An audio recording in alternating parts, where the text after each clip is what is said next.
The only reason I found out my husband was living a double life was because our landlord called me, furious about unpaid rent for an apartment I'd never heard of.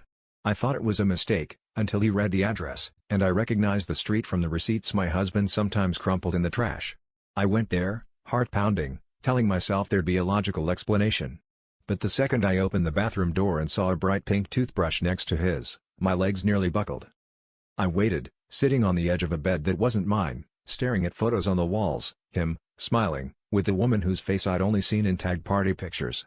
There were notes in her handwriting, shoes in my size but never my style, and a bottle of perfume I'd never worn. My phone buzzed with his messages, asking if I could pick up dinner, while I sat in the middle of his secret life. The betrayal hit all at once, ugly and hot, but I didn't cry. I just started tearing through the drawers, looking for proof, for something that would make it all make sense. When he finally walked in, he didn't even look surprised.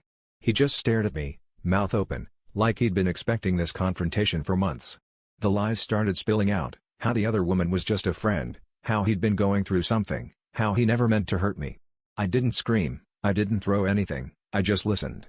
Each excuse sounded smaller and more pathetic than the last, until I realized he wasn't begging for forgiveness.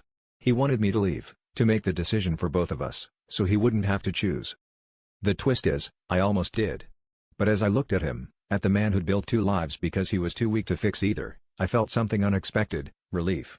I'd spent years twisting myself into knots, trying to be the wife he wanted, the woman who was enough.